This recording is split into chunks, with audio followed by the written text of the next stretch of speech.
Mhm. What?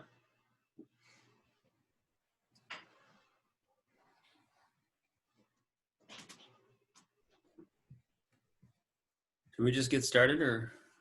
Oh. No. Where is it? I don't see it, man. She says, give her 2 minutes while she's setting it up and we'll be ready to go. Oh, okay. So bottom, it disappears if you're not using it. So just kind of roll over the mouse on the bottom left-hand corner of your window.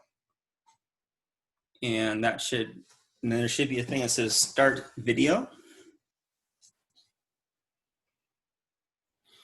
And we are live. It's like a podcast. So should we wait for Jay to get on? Guys? It looks like she's on, but you just can't see her picture because she doesn't want it on. No, Do we have a quorum? Yeah, we have quorum. Yes, we are Hey, live. Janie is She's working on it. She's working on it. Okay.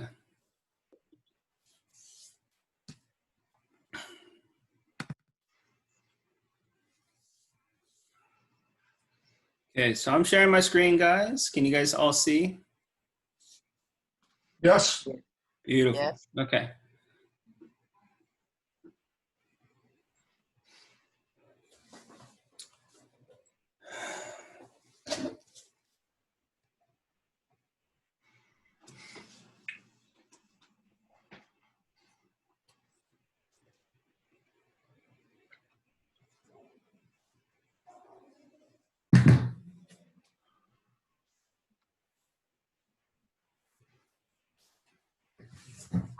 Start whenever you're ready, Stephen.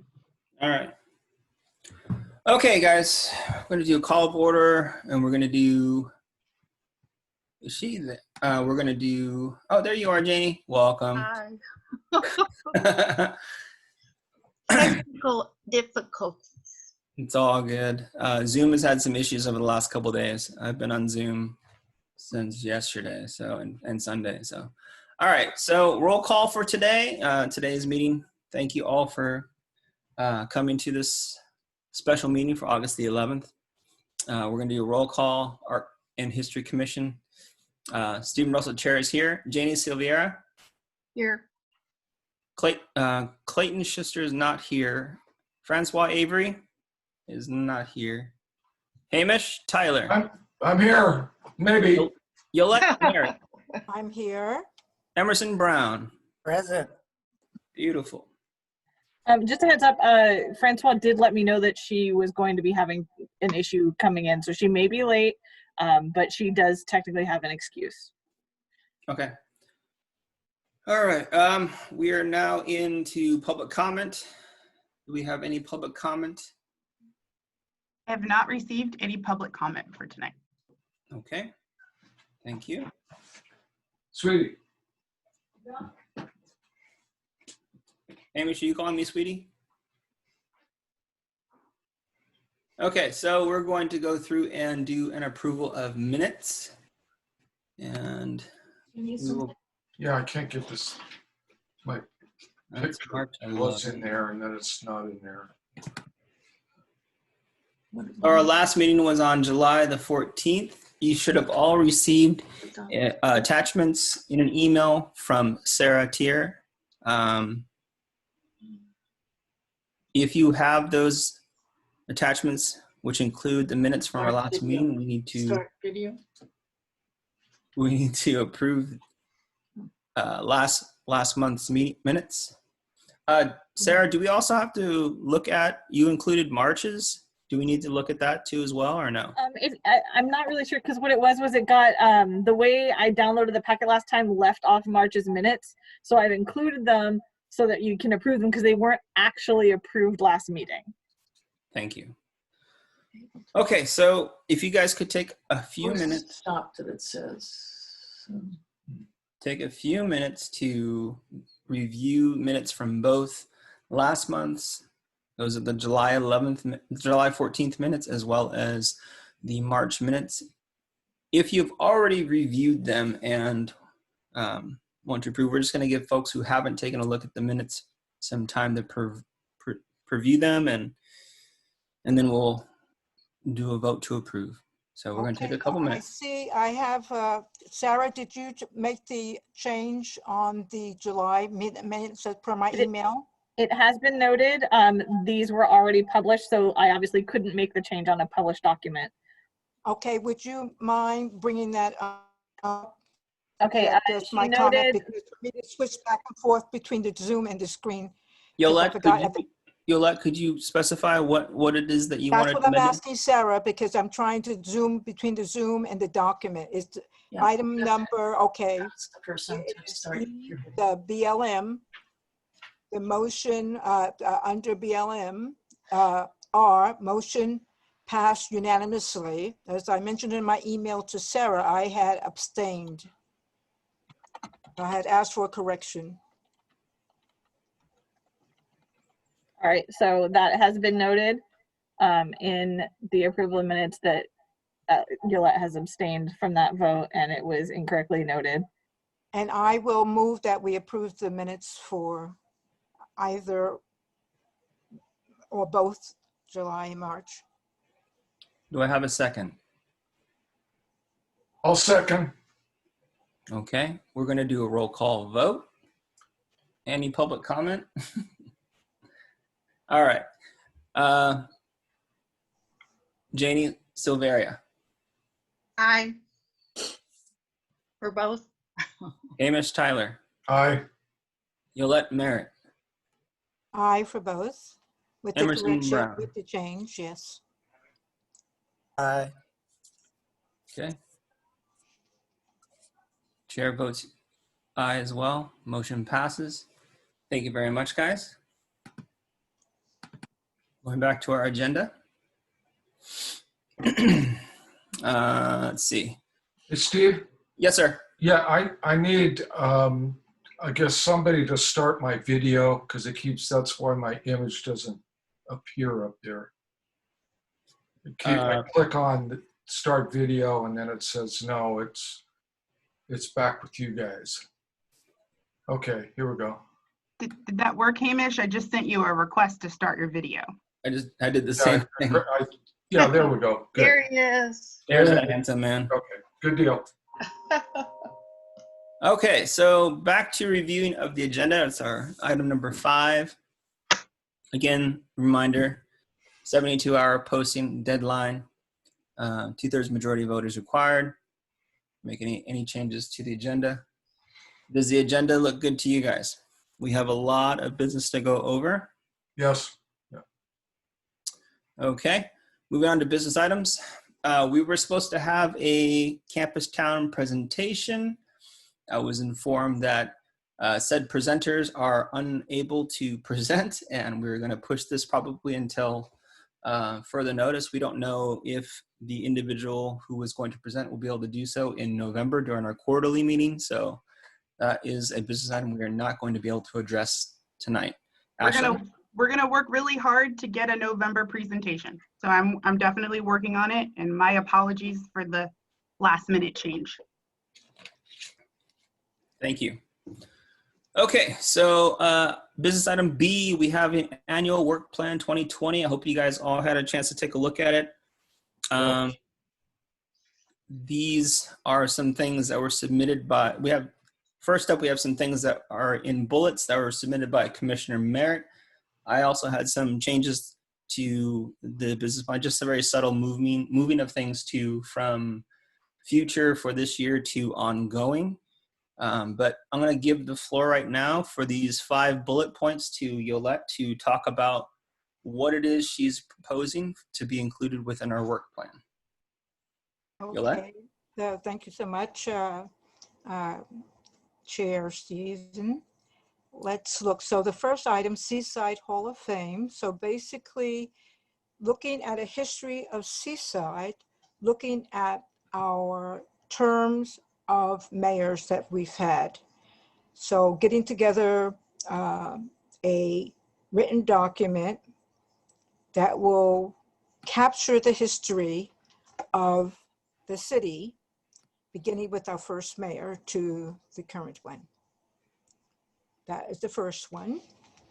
The second is a recommendation that we support an ongoing commendation of recognition of historic merit for organizations and entities within the city that have contributed to the preservation of the history of Seaside. The first one that is being suggested or recommended for this commendation, normally it would be a plaque, but because of budget shortfall and staff limitation as well, we're looking at a paper certificate that would be called Commendation of Recognition of Historic Merit towards the preservation or the documentation preservation of the history of the city of Seaside. The recommendation for the first one would be the History Office, Command History Office of the Language Institute. That would be the first one. The second one would be for, it's called FOCA, Fort Ord Collections and Archives, that many already are familiar with. Stephen Livingston, who presented things here at the commission. Just for this is a commendation, a certificate for recognizing those who have helped to preserve the history of Seaside. And let's see, the third bullet, I don't want to take too much time, is the Seaside Tree Project, and basically is noting trees of significance within the city. And the planning department has done an amazing job as far as documenting trees and its significance within the city. I don't know if anyone noticed the cover of Monterey Weekly a few weeks ago, where they had what was called the Seaside Tree. And there was a relatively small group of individuals under it. And apparently, according to the Monterey historian, said that was the entire population of Seaside at that time. But just to capture and to look at with the question of celebrating, recognizing, with eventually preservation of the trees that we have here, because we have a very, very proactive department in the planning office. That would be the tree project. October as History Month, this is something that's done nationally anyway, but just to have it proclaimed here in Seaside, again, with the focus that our Art and History Commission, we are to bring the history component as part of the plan, the City of Seaside Plan 2030. And October is Underground Railroad Awareness Month in the City of Seaside. This is something that has been done statewide in several different cities, as well as different counties in the state. But the idea is to have Seaside involved in it, because many do not realize that California had an Underground Railroad activity, and just to bring Seaside into that loop. So those are just those items there. Thank you so much for your time and attention. Thank you for bringing these to the agenda for our business items. Appreciate it. Steve, Yes, Hamish. I have a question about a couple of these. The Hall of Fame and a recipient of the Hall of Fame, is there some sort of written document as to who qualifies for the Hall of Fame? Because it would seem to be, I don't know, I don't want this to become top heavy personally with politicians, and it can be. And I think that our purview as arts and history, I think we need to be careful that we don't actually get into political issues on who's a Hall of Famer. Thank I you. would feel much more comfortable if this were seaside historians or artists Okay, or what have you. Is If I that can- what it's for? no, I did, maybe it's the way this was phrased here for the agenda. This is basically seaside history from the perspective of the term of office of the mayors. So it's not quote unquote Hall of Fame, as these are the people to be celebrated. It's really using those lens to look at the history from the time the first mayor what we've had here up until the end. So that's sort of basically the lens. So maybe that should be deleted, Hall of Fame. Just a terminology that got picked up there. So it's a So- seaside history. It's basically documenting a history of Seaside and using as the lens, the term of office. So, you know, when you do history, you look at certain kinds of things, personalities, individuals, movements. We're looking at, that's just a point that we can use. Anybody else who wants to do anything else with history, you know, fine. But I'm just saying for this particular one, is using the lens as an organizational tool, the terms of office. So So- lots of things happen during those time periods. But I'm kind of curious though, Yolette. I mean, it, um, I think there's an ongoing thing going on right now within City Hall with recognizing past mayors and legislation that they pass and things like that. I don't know. I mean, if we're just focusing on mayors through that lens of the leadership within the city, no, right. this is I don't not. understand what is the point? This is not asking the commission to write the history. It's just talking about, this is a history project Okay. will be taking place. And are you going to be spearheading this? I will, along with some members in the community who have been here from the beginning, just putting something, another component that we have to capture history of the city. So anyone else with any other idea, lovely, they're welcome to follow through. So it's not like a select group of people. It's just used as organizational tool. So you're going to create a committee of individuals who There want are to individuals who capture this like information. to work. Well, we have the file. Thankfully, we have public files, but it's just an organizational tool. Is it also going to correspond with our ongoing efforts to update our archive too as well? Or is this going to be, Anything where's it gonna that live? would be possible, not trying to add a burden onto anyone, but anything and anyone who would like to participate, support, be absolutely great. But again, as our focal point is to support the history and arts in the city, that's just one of many options that are out there to do that. So the jump off point would be starting with Seaside mayors and then possibly like significant council members or? Basically, treasurers, like for possibly? me, when you have a mayor, you have a council that's there. Again, it's not exhaustive because again, we are looking at a work plan. So we want to be able to produce something. It's more challenging with this COVID situation that we have. But if we can come out with something and then anyone's willing to, any other object, or they want to jump off point, or as Amish, as you so wisely pointed out, if we have historians to put together, maybe we should eliminate that Hall of Fame, because that almost sounds as though it's exclusive little group. Right. I would feel much more comfortable personally with if you were to do that. Also, I don't know, are folks familiar with all the problems? I was, because I worked with the Forest Theater in Carmel for years. But in Carmel, there is a raging controversy as to what tree is indigenous and what tree is not. And the not indigenous trees are the eucalyptuses, and apparently there's a gigantic struggle to get rid of the eucalyptus. So I think if we were to say, are these native trees?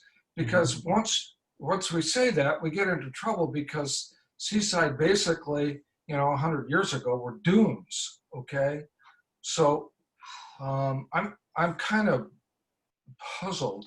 I see you, Francois. I see you. Yeah, okay. Go ahead, Francois. Francois? what is that? I mean, historic trees? Well, it's something that Can you has hear been me? brought up in the past. Go ahead, Francois. Hey, Francois. Can you hear me? Yeah. Yes. Okay. For the trees, we had already done something. We had started something with the tree project. Okay. Hello? Can you elaborate on that, Francois? I don't know if you were there, Stephen, or not. I think Norm Yassani was there, Michael Wildgoose, and we had made several proposals for naming a tree for the city. This was, I'm not sure how many years ago it was, but it's This was a before my project time. that's already been started. But I think we narrowed it down to, I think, 1 or 2 trees for the city. But then I don't know what happened. I don't know if it was a change in government or whatever, but I don't think it was ever proposed to the council. No, I mean, this is something that was brought up at the very beginning of my tenure as a commissioner, and Emily expanded upon that too as well. And this is also, I think, when that seaside tree over by Home Depot was kind of taken out, that was brought into a conversation some time ago. But I mean, Yeah, because we could I we were working on a tree and also a flower. yeah, I That was saw the- the old. It's, How each city has its own flower and whatever. So I think we were doing both at the same time. Yeah. I think what would help a little bit is similar to the Hall of Fame, take out historic tree Thank you. project. That was included in the agenda.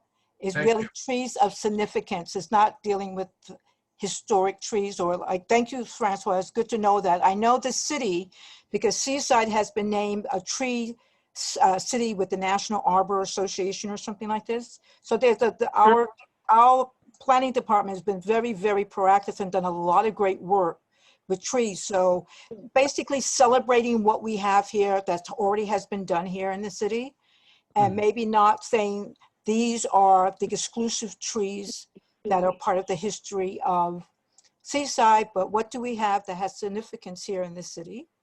I Took think place as Stephen mentioned, Yeah. what was called the Seaside tree was cut down, and it basically was over at Home Depot. So the idea is, what do we have that can be documented and recognized? Thank you so much. Thank you, Yolette. I think, and then Francois, you bring up a good point. We were working on this. I think what we can do is take like trees of significance within the city of Seaside. I think those can be folded into, again, the thing that we're kind of trying to develop, which is a art and history brochure, which I don't really have a timeline of when that's going to be finished. But again, we're gathering information to be included in a database that will also be not only a brochure, but something that will be added to hopefully our page on the Seaside City website, right? We talked about expanding the capacity within the website. So I think, that's something that can be, it doesn't have to necessarily live on its own. I think it's something that can be dovetailed into existing. And I know we have that list and we're still working on that list. And I think what we can do is possibly, Yolette, if you can work with and collaborate with the Planning Commission, because you already have a relationship with them, try and get pictures and then addresses of those trees of significance and possibly email them to myself or to Sarah or to Ashley, and then they can pass it on to me. That way we can put that information into the Google spreadsheet that I've been working on for historic and significant public art pieces and buildings within the city of Seaside. Okay, lovely. Thank you. I'll make sure we have that by the next meeting. Cool. Stephen, I have just two points to add. Well, actually, Yes. I don't have them. Leslie Milton has them, and she has her hand raised. Oh, there it is. Okay. Go ahead, So Leslie, Leslie. if you'd like to chime in, or I can. Sure, and I don't mean to interject in your meeting. I just really want to help facilitate what you guys are trying to do. One thing I wanted to make sure you guys are aware of, I've been, over the last few years, I've tried to put together a history of all of our elected officials, including mayors in the city. And I've actually done, I've completed just a timeline. I've been intending to do some sort of Gantt chart that shows them over time. One thing that I would love to do, and I don't have, is a biography of each one of them. And the intent was to put some sort of interactive page on our website that has, you could click on what the time period was, you can click on that person, and a little small 1-paragraph bio could come up on each one of them. So it's something that's already in process, and maybe it's a smaller version of what Ms. Merritt was talking about, but it's just an option. It would help me, in all honesty. But the second thing I wanted to just weigh in on is our environmental committee loves trees, and they're having a meeting right now simultaneous to this. I'm actually participating in both meetings, but I just want to connect you to, and the fact that we are a Tree City USA, our city manager loves trees. And there's study after study that shows that trees improve the quality of life of residents. And so if there's a way with our environmental committee and all of their efforts, they put together, they actually had interns from CSUB go and track and put together an interactive spreadsheet of where all the fruit trees they could find in residential neighborhoods throughout the city of Seaside. We could almost mimic that database that they built on fruit trees, and we could do those trees of significance if you wanted. And then we could also potentially use a similar database to do all those areas of significance. I would love if we could have a map that has these layers of different areas of significance. So I don't know if that's helpful or not. Oh, it is. It's very helpful. Thank you, Leslie. And I do Yes, remember hearing about that at the commissioners meeting from the Environmental Commission, talking about how they were trying to build a database of all the flowering fruit trees in the city of Seaside and all, large trees of significance. So if I can mention, I had forwarded to me by staff. They do have maps and all kind of fascinating things already. So the idea is just to profile it. We have these lovely things that members of planning have put together, and the significance, they have a mapping of all the fruit trees that we have in this city and things like that. It's just really lovely, a lot of information to be shared out. Thank you. Thank you. Leslie. The commendation of recognition for historic merit, the POM History Office, what is that exactly, please, Yola?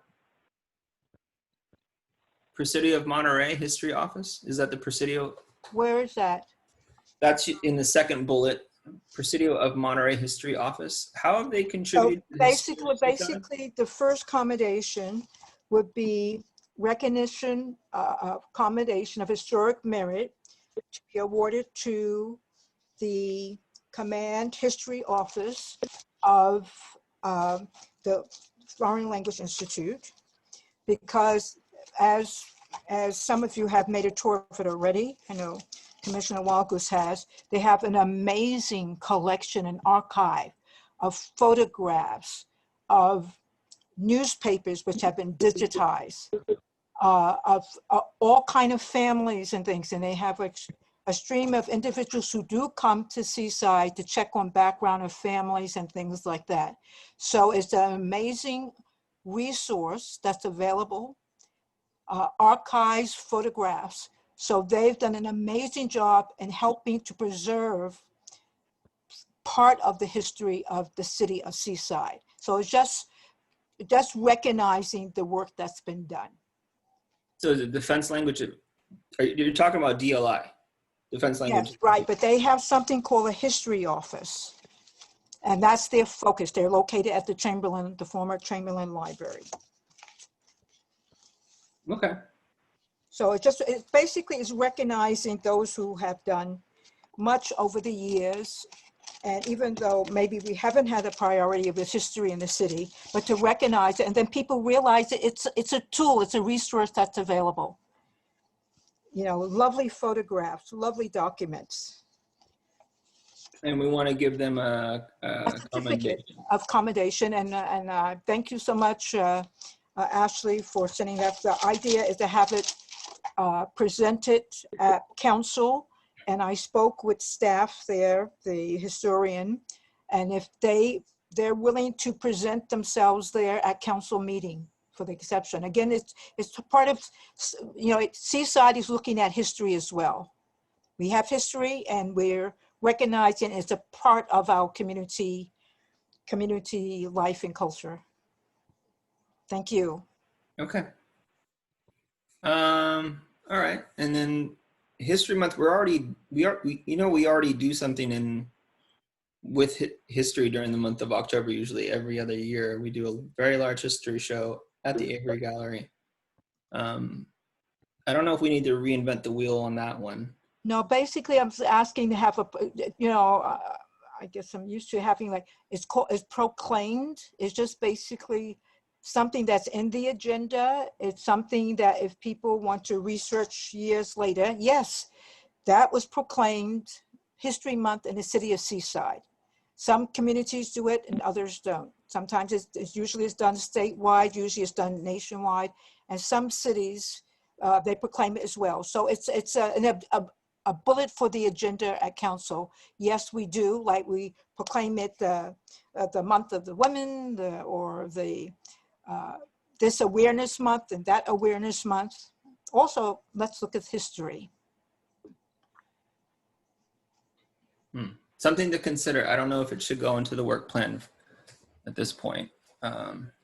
It would be just a question of proposing it, or just, and maybe the general item is, because that's part of the 2030 overall city plan, is just we have something in our work plan is to be involved in public recognitions. I have to get the exact verbiage. And this is just one of for example, that we take opportunity to be involved in broader kinds of recognitions and celebrations.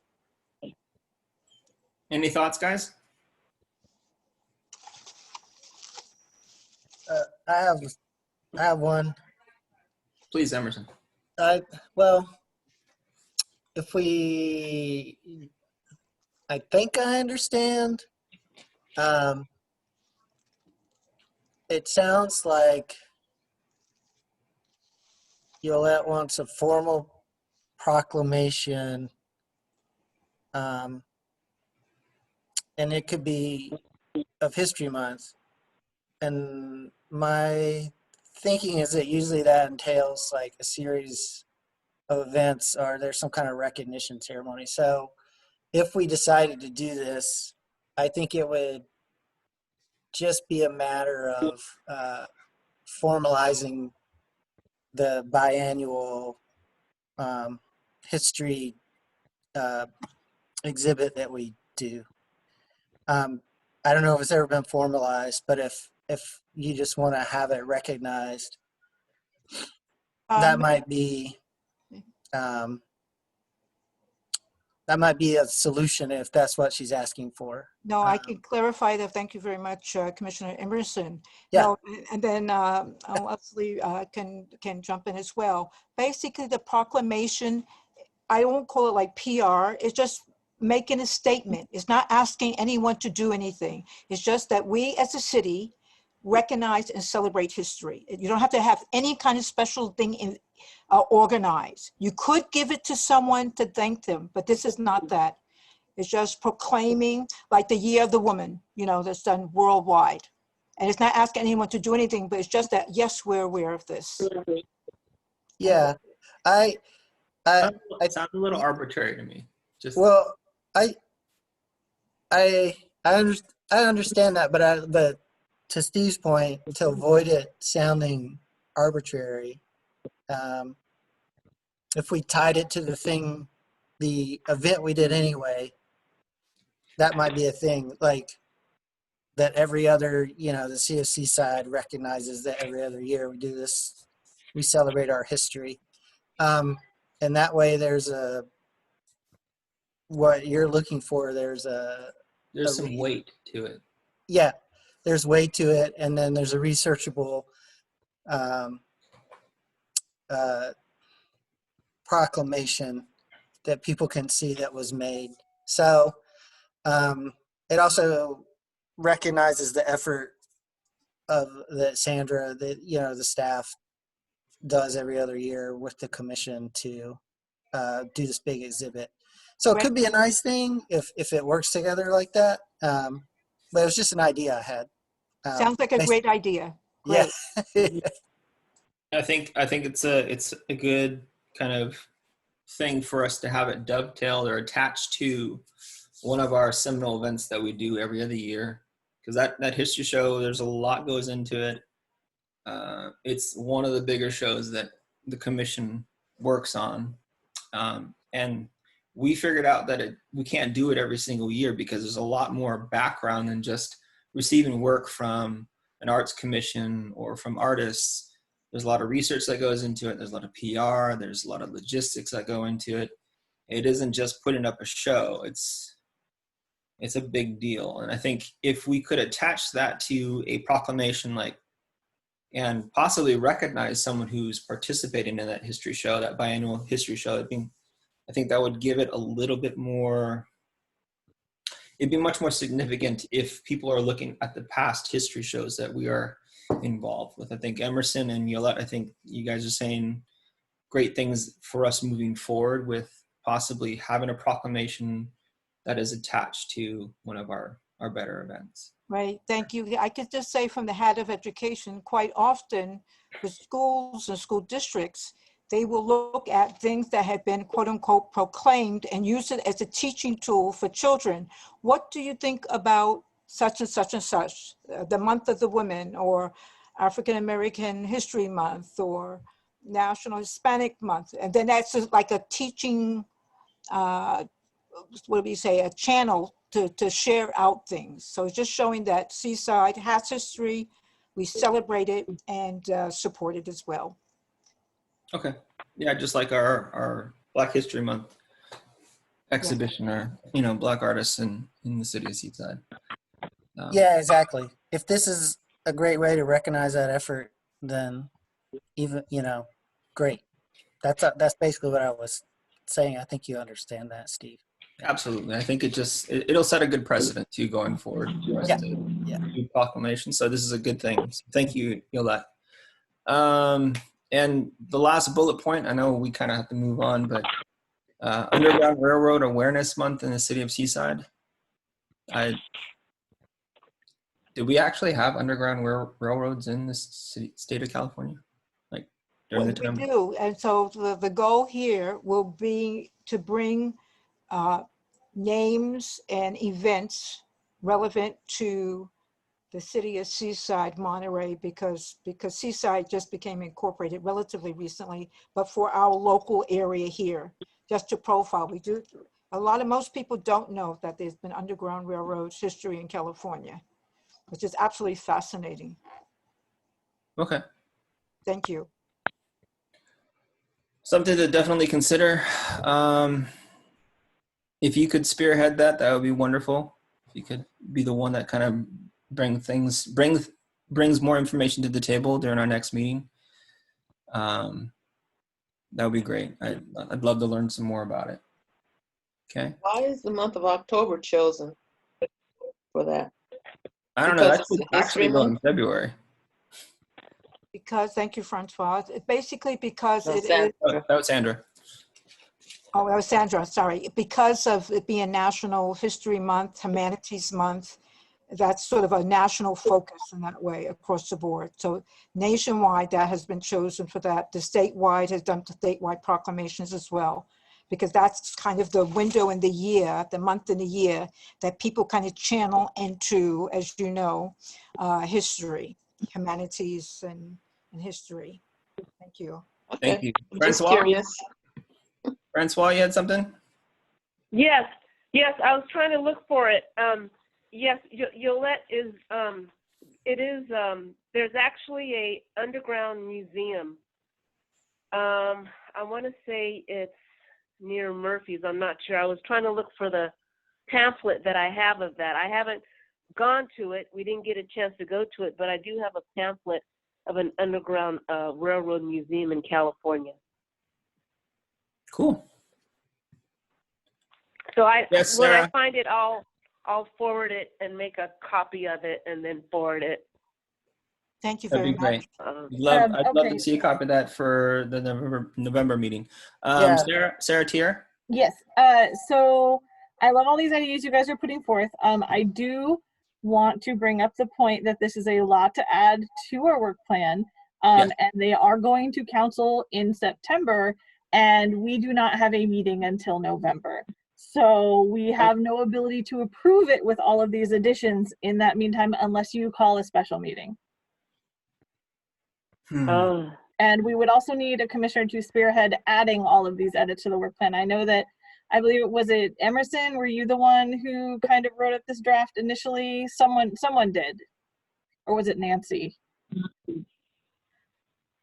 No, this is, well, so We did this together. we did Yeah. it together, but the initial document was the work plan from the previous year, and then we Yes. Yes. did a bunch of edits to it.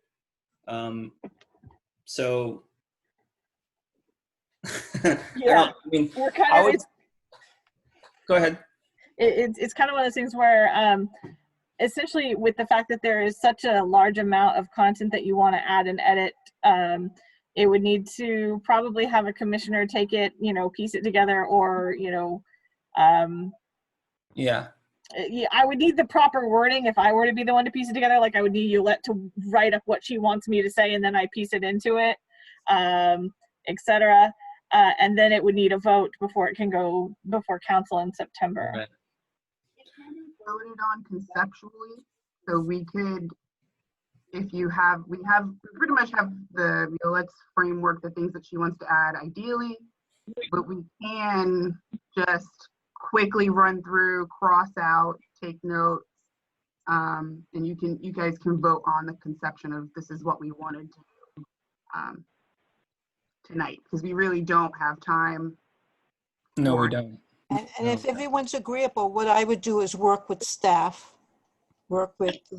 just to confirm the final verbiage, especially for the time sensitive, because if we don't meet until November and we're looking at 2 items for October, and they would need to have it for the agenda prior to that time. Well, I will tell you this, that there's nothing going to be happening. We're unable to do anything during this health crisis right now. Everything's closed up. So even if we added these things to our work plan, even a lot of the things that are on our work plan are not going to be able to get done within this calendar year. What I'm saying, my point is, we could table this stuff and add it to the following fiscal year's work plan for 21-22, so that's when, hopefully, God willing, this COVID crisis might be, changing direction. And then a lot of the things that would be included in that 2021-2022 work plan would be able to go through. I mean, Even if I don't can know. make a suggestion, Yes. there are things within the work plan that are still able to happen, i.e. proclamations, commendations. Those things are possible to go through council because they're coming from the commission as recommendations. However, in-person presentations, no, that's not a thing that exists right now during council. But they are still looking at proclamations and approving proclamations every month. So that is something that is doable. So I just want to, as long as there is a commissioner willing to assist and spearhead some of these things, not everything is impossible, but we are going to need the help of the commission to help us get some of these things done. So, things that can be written, i.e. your work plan, i.e. proclamations, or, different projects that are written pieces of work, absolutely yes, those things need to be done. As far as events are concerned, or hanging in the gallery, as you know, those things are on hold as our city buildings are still closed to the public. Okay, so very good clarification, Ashley. Thank you very much. I think the things that we could possibly easily add to our existing work plan and vote on them tonight are the commendation of recognition of historic merit for the city of Monterey, and a proclamation for Underground Railroad Awareness Month in the city of Seaside. I think those are two things that we could add to our work plan right now, vote on it, and because the verbiage is pretty plain and straightforward right now, I think some of the other things we definitely have to do some workarounds and some massaging and some work on the on the interpretation of those bullets. Does Thank that you, make sense? Commissioner Stephen. What about the History Month, since that's something that's ongoing? That would be included in the comments. Thank you so much. Because it's just a proclamation again.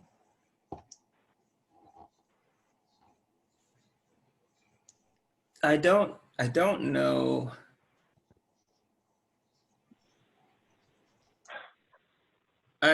Anybody else have thoughts on this? I just don't know if it's something that we need to include.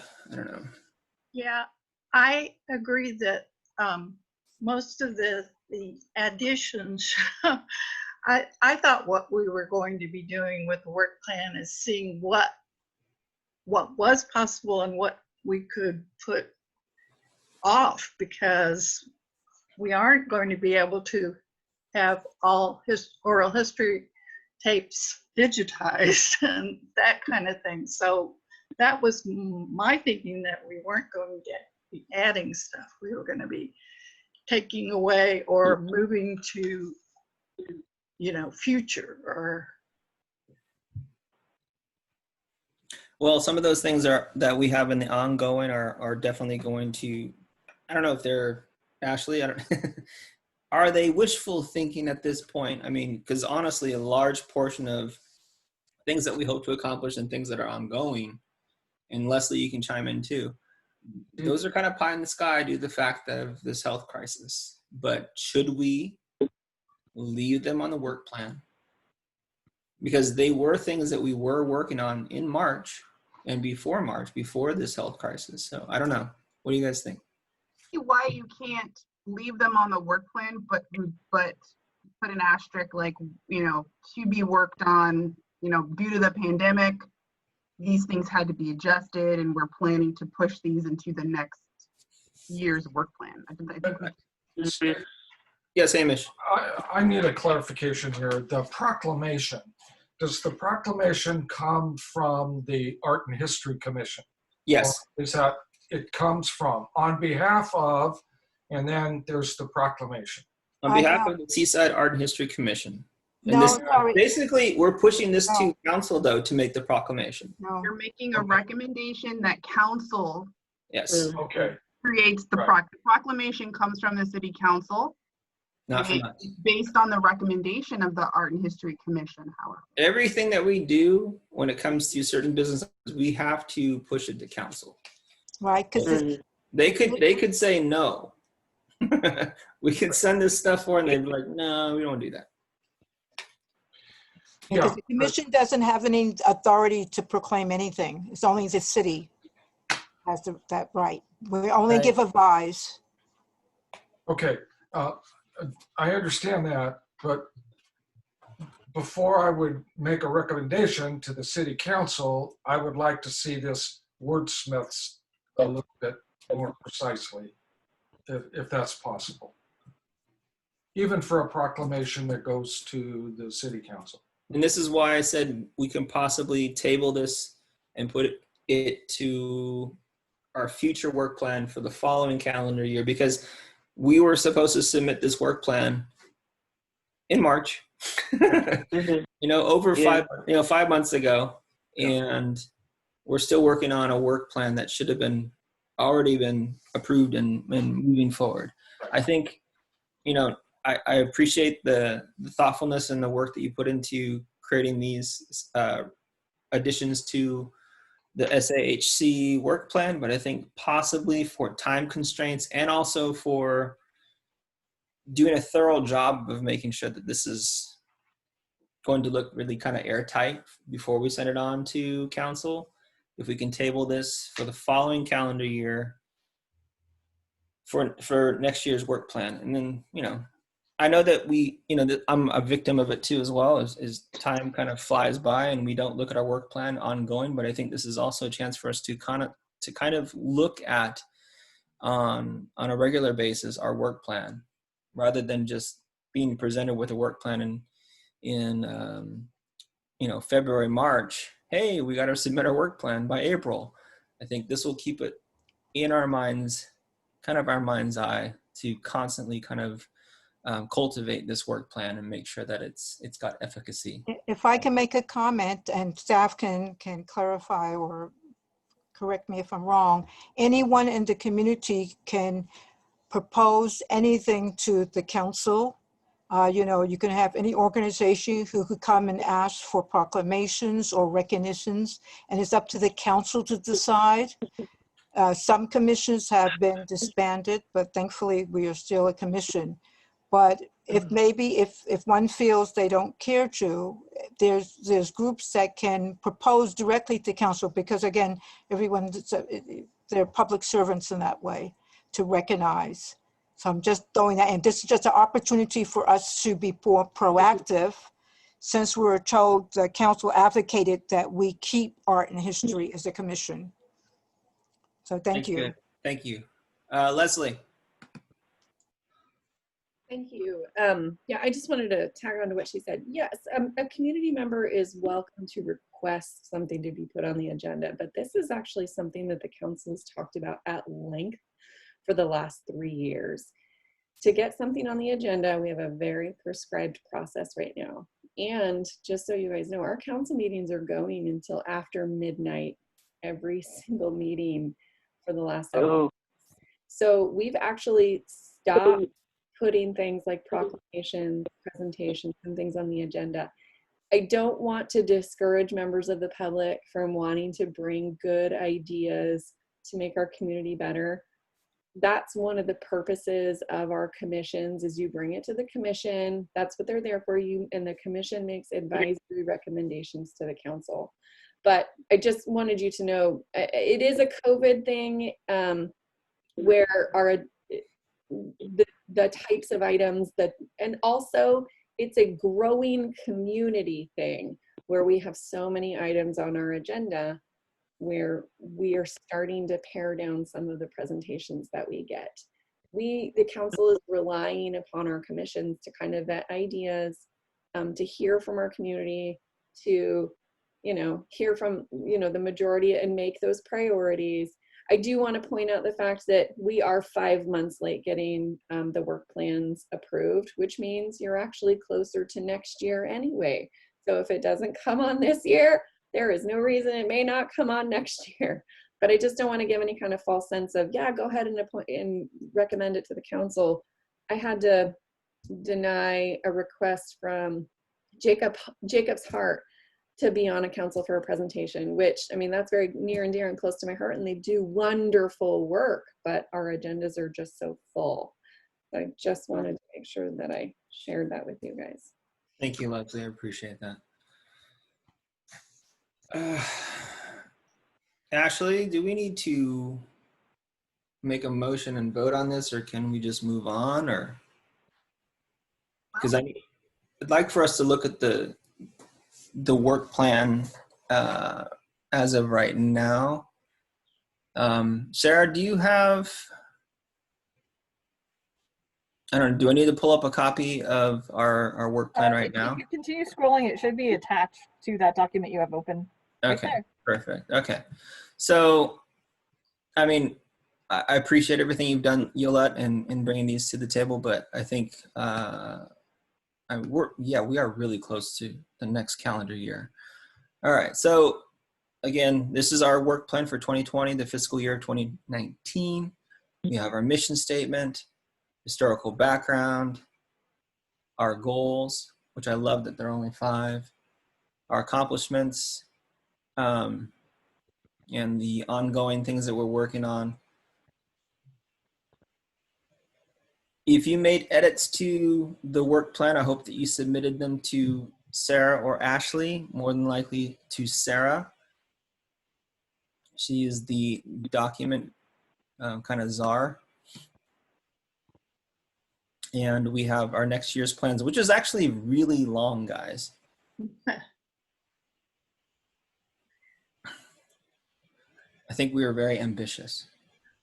I think we should adopt the idea that Ashley brought forward of asterisks by the things that we wanted to do, but we really cannot do this year. Right. Thank Mhm. you. Okay.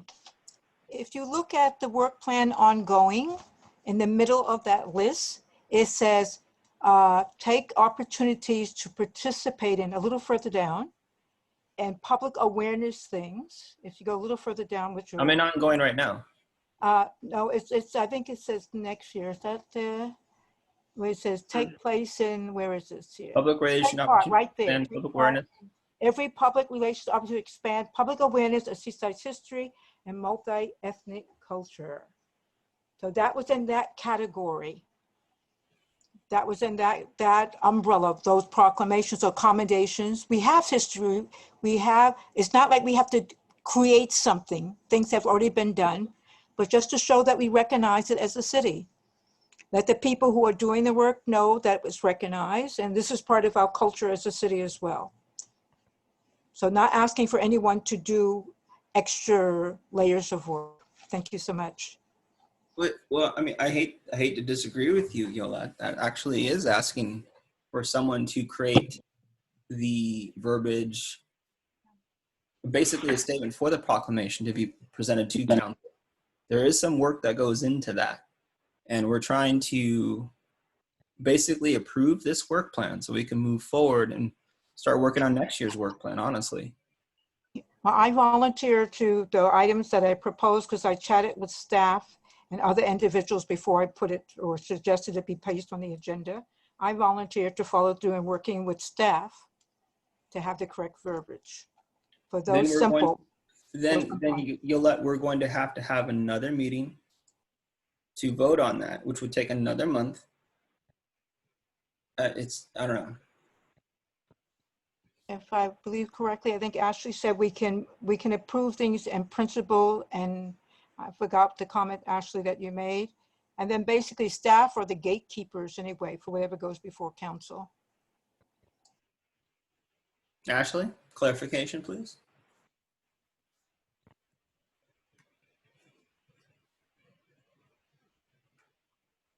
Part of that question. I believe I was talking about the work plan in approving a general draft of the work plan and how you would like it presented as it is due in September. So you can, I believe that's what I was referring to when we were talking about approval of items on the work plan, and then placing an asterisk next to the things that we know are not going to be able to take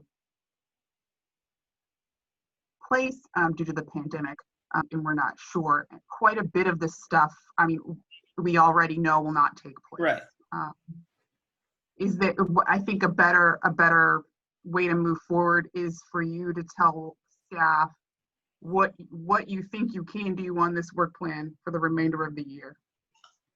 If not, I recommend that we this is our plan. It's going to be a short plan. Yeah. With like if you're going to work on a virtual gallery or trying to put up a virtual gallery, or I think it's easier for you guys to tell us what you want to work on for the remainder of the year than try to go through page by page of this document. For me, I think what we can immediately do is put an asterisk next to many of the bullets here within goals for next year's plans. A lot of this stuff is put on hold. All these pretty much are put on hold because everything's closed. A lot of our community partners are not open. We can't host shows at the Avery Gallery. You can't, work with CSUMB. They're closed. They're distance only. We can't necessarily directly collaborate with other commissions or private groups. So a lot of the stuff is, I'd say, almost 99.9% of the things in next year's plans are going to have an asterisk next to them. Emerson. I heard Emerson's voice. No, I'm on mute. Oh, I was on mute. what the heck? Was that Hamish? Hamish is not on mute. Yeah, it could have been me because I do think the reference to AMP, for example, that is ongoing, and educate and use AMP resources. They're collecting monies from the city of Seaside, whether or not you have a COVID or whatever, and we should be taking advantage of it, and we can. And I think that there are some things that we can do, and we can continue doing if you went through this. Kind of like your idea, Stephen, put a little notation. This is impossible this year because of COVID or whatever, but there are some things that can happen, and I know that the AMP thing can happen. It's happening. All right. So the one thing that we have to do, guys, I'm sorry, but tonight we need to vote on this work plan to push it forward to council with some addendums like putting an asterisk or notation saying that these are tasks, these are ongoing things or ambitious ideas of what we'd like to do that cannot take place because of the current health crisis. But we can still keep them on our work plan if what I heard from Ashley is correct. We don't necessarily have to wipe out all these bullets. Right. I think I have an idea. It might make it easy. I don't know if it's allowed. Go ahead. Well, I think it would be easy. So next year's plans, I'm looking at the shared doc now, means 2020. So I think what we do is just make a notation and say, these plans that were originally 2020 are now our 2021 plans, and then just move up the things that we know we've done or can do for the remainder of the year. Because it's a weird year, right? So why wouldn't they allow us to just state that? So things like AMP, like things that are ongoing can stay ongoing, but either things that we accomplished before lockdown or things that we know we can accomplish fairly easily with the remainder of the year, we just move those to next year. Yes. And the rest we say these are delayed to 2021 due to the unprecedented circumstances presented by the global health crisis. And it sort of sets us up for the 2020 work plan already. I don't know, it's just a thought. I'm trying to make it easy on everybody. Oh, that's good. I like that idea. I like it too. I think that honestly, it's one of the most reasonable things that we can. It's probably the most reasonable thing that we can do. All right, I'm going on mute. Thank you, Emerson. Good job. So one of the things on next year plan that actually got done was that we did submit to California Revealed, Yes. our newspaper. So that has been done. Now they can't do anything with it because they're closed, but we did do our part. So anyway, that can stay on there. Everything else needs to be pushed. Hamish, you have been reaching out to AMP, yes or no? Not directly. I'm working currently with Leslie, and I've reviewed the city's contract, and I've made some recommendations, and I've submitted that to Leslie and her staff, and I'm awaiting their reaction, formal reaction, before I approach AMP. And I have been dutifully monitoring since I pay for AMP, help pay for AMP.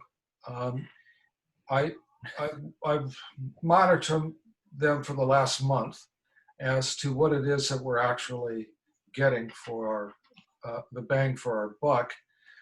We share the channel with Pacific Grove.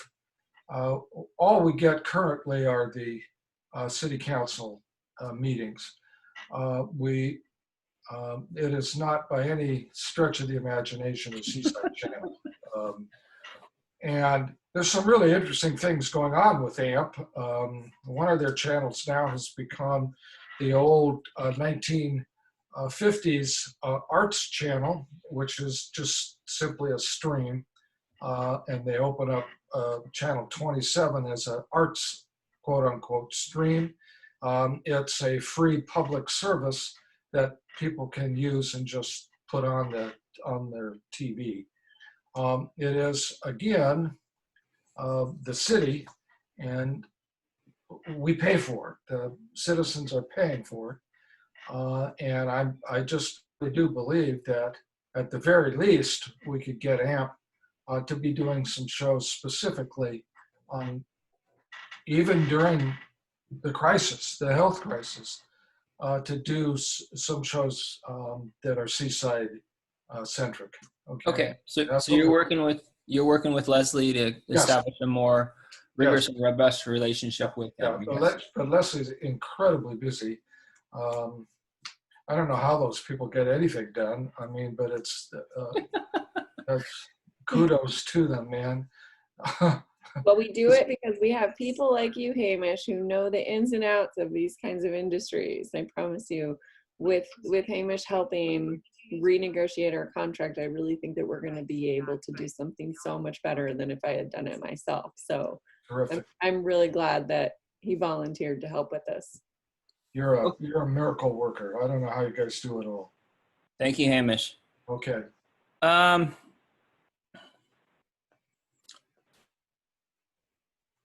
don't know if, I mean, Yolette, thank you very much for bringing things to the table for us, but just in my opinion, I think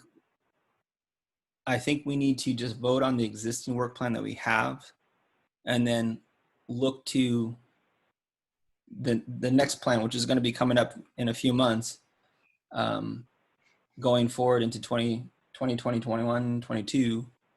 I think that we can add certain things that you've brought to the table to us today to the following calendar year's work plan, because like Leslie said, we're right around the corner to the next calendar year. And I think at this point we've been kind of hammering this work plan for the last few meetings, and I'd like to kind of move on, honestly, because we have these bullets have been voted on actually twice now. Right. So I think we need to just kind of make a vote right now to push this to council, and then we can start on the following year's work plan, like immediately, honestly. And then you could have time, Yolette, to really kind of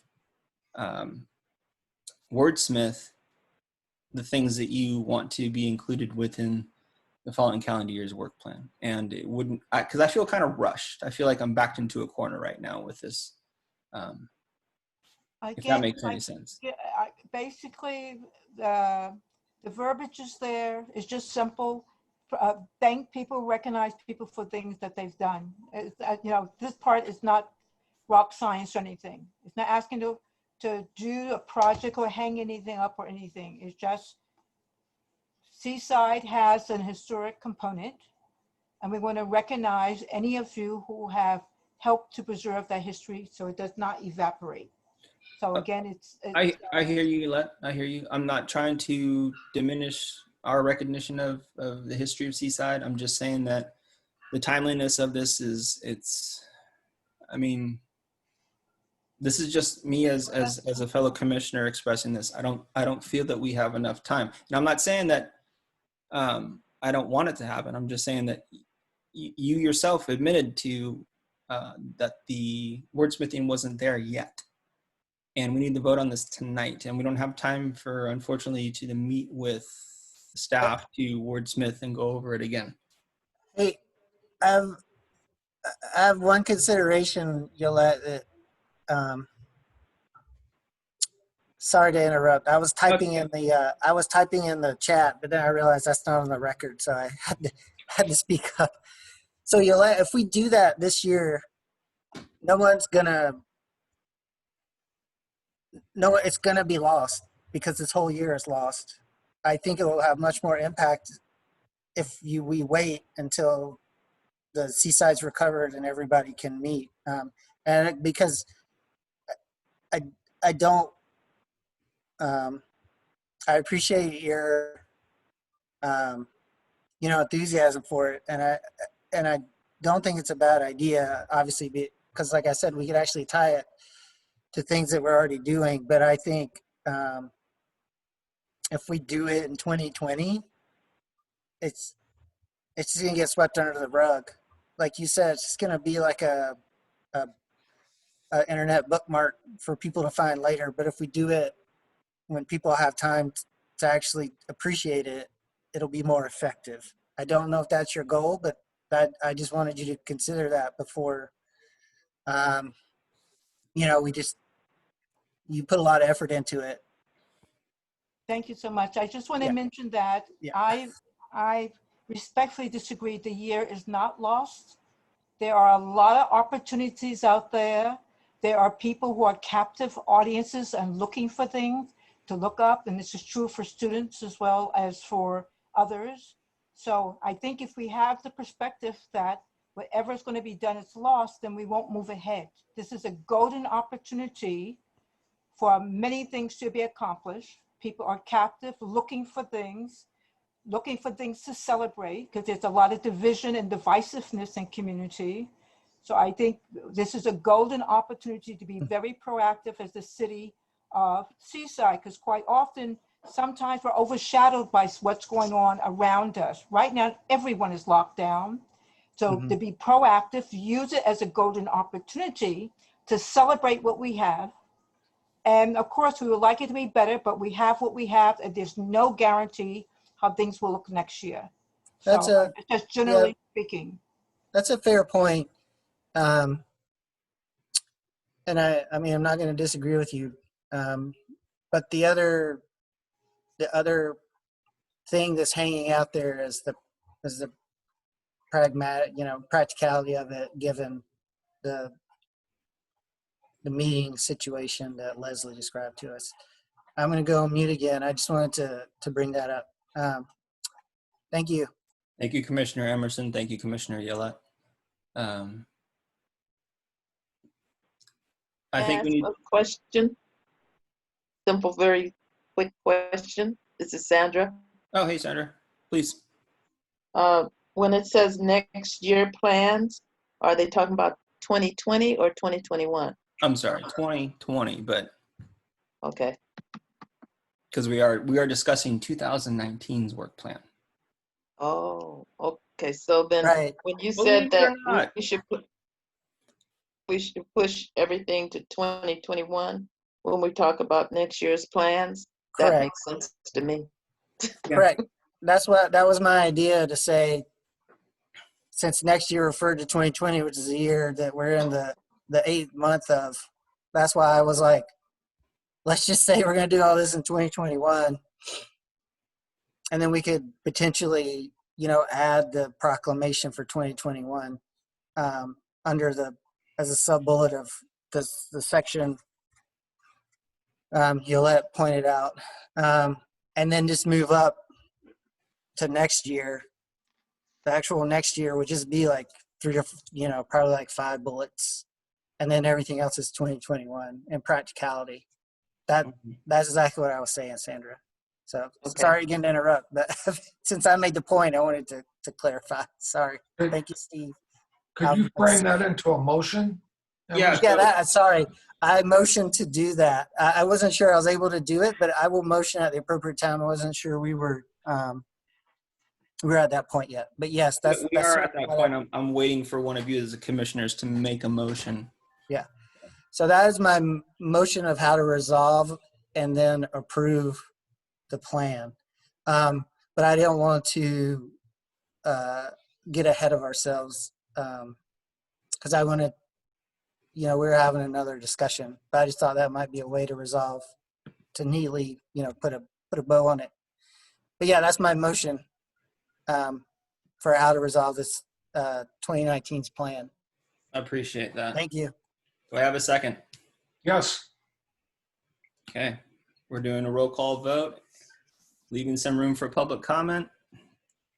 We have no public.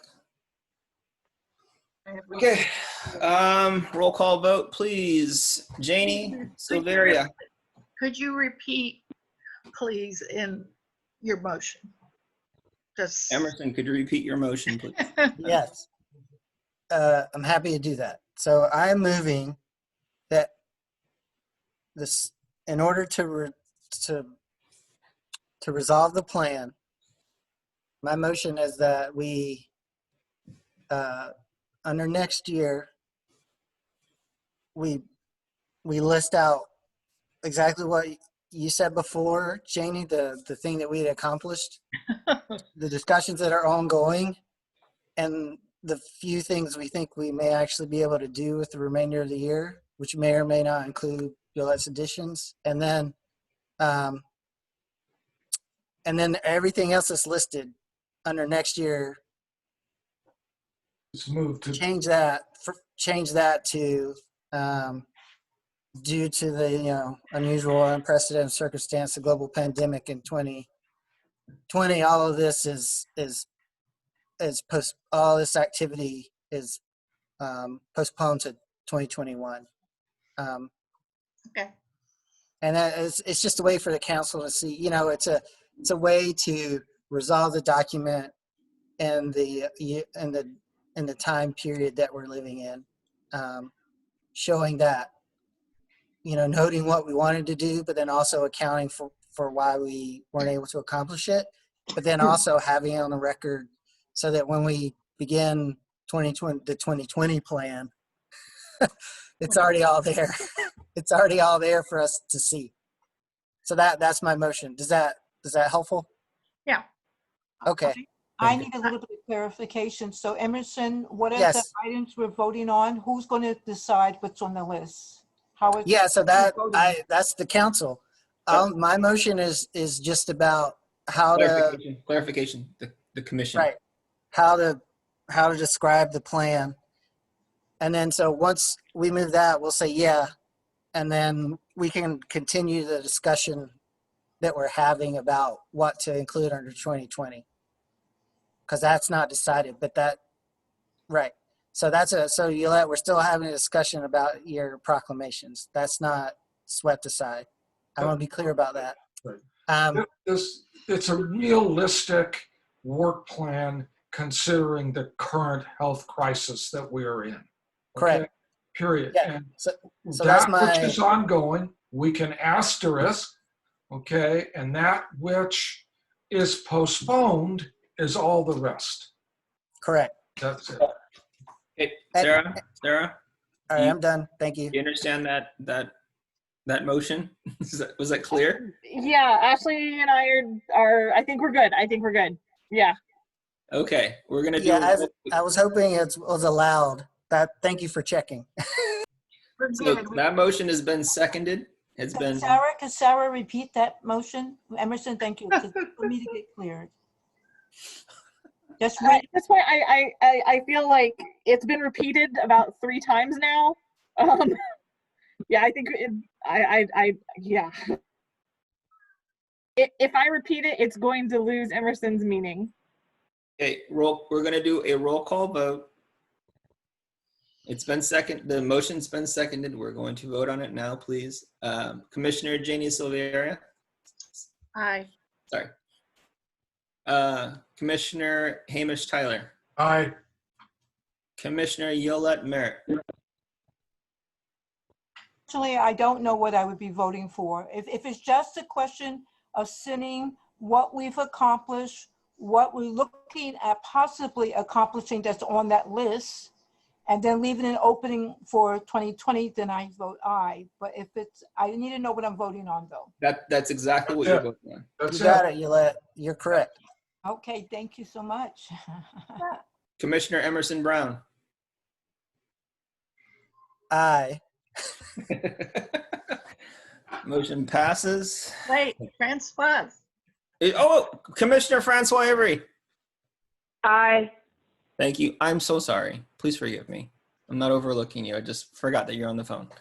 I'm sorry. And Chair Stephen Russell votes aye. Thank you very much, guys. Let's move on to business item C. This is going to be Commissioner Liaison representing the Seaside Art and History Commission at other commission meetings. And I believe it is either Ashley or Sarah that is going to talk to us about this. This topic came up as it's also going to be something that other commissions are going to be discussing, the possibility that as a commissioner, you attend other commission meetings, you bring information from the Art and History Commission to other commissions, and you also bring back that information from those other meetings to the Art and History Commission. And potentially there would be an opportunity on the agenda, a commission liaison report or under commissioner reports where you kind of say, okay guys, I attended Parks and Recreation as this month and this is what they discussed, or I attended the Neighborhood Improvement Commission and there's an opportunity for us to work together on said projects. And so this is something that I put on the agenda that's up for discussion on whether or not you'd like to do that, or if you have time to do that. I do think it's a good opportunity though. We have a lot of projects that we often talk about. Wouldn't it be great if X commission was participating? And this would be a great nexus and an ability to do that because you'd be at those meetings and you'd be able to discuss, what the Art and History Commission is all about.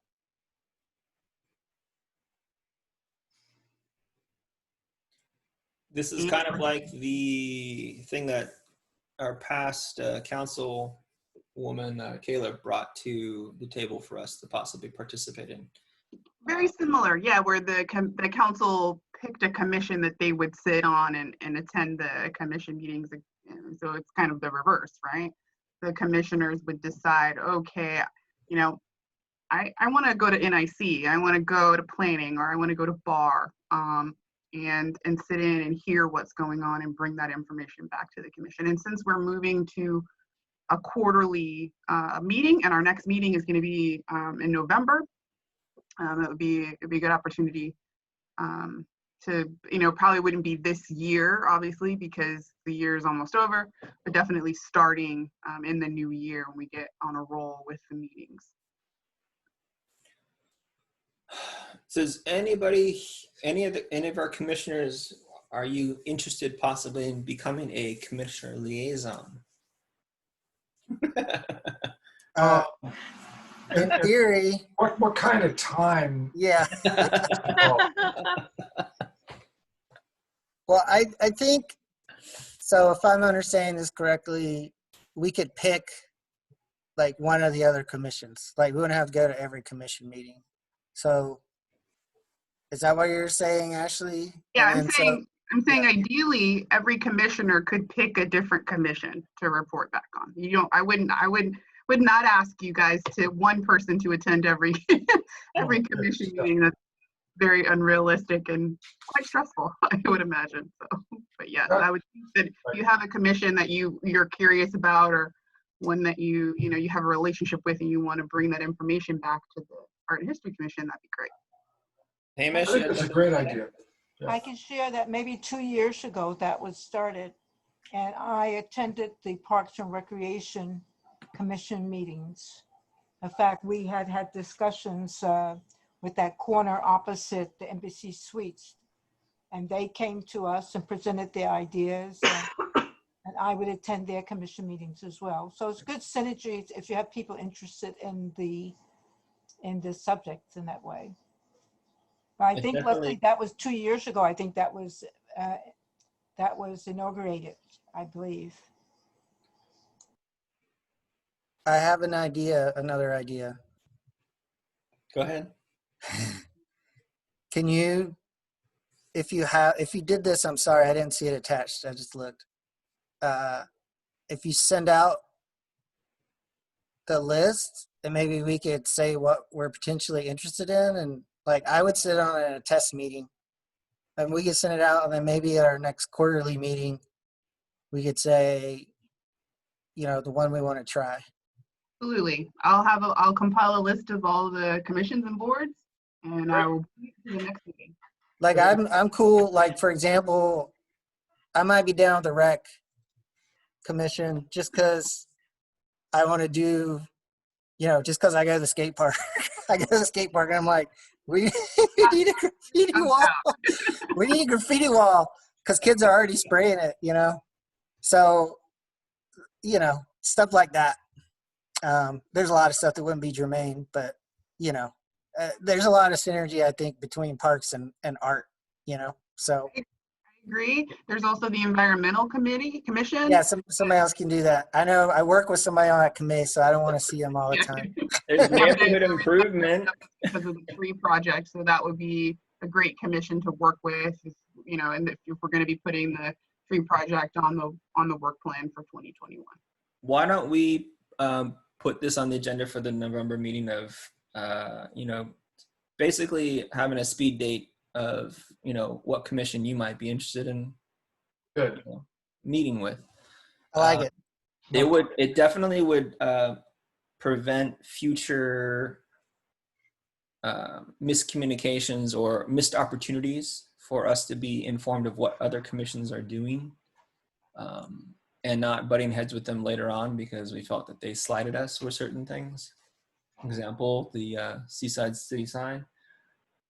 But, you know, rather than us being siloed, this would definitely allow us to kind of be informed of everything that's going on in the city and how we fit into that overall picture, I think. But again, it's also, you know, there's time. It's tough. So if you could bring a list of, and I know it's not a big one, a list of the other commissions. Absolutely. So that we can kind of a sign up sheet for the next. And should we talk about commitment? I mean, do we need, because we're not beholden to, I guess, you know, we're not commissioners for those commissions.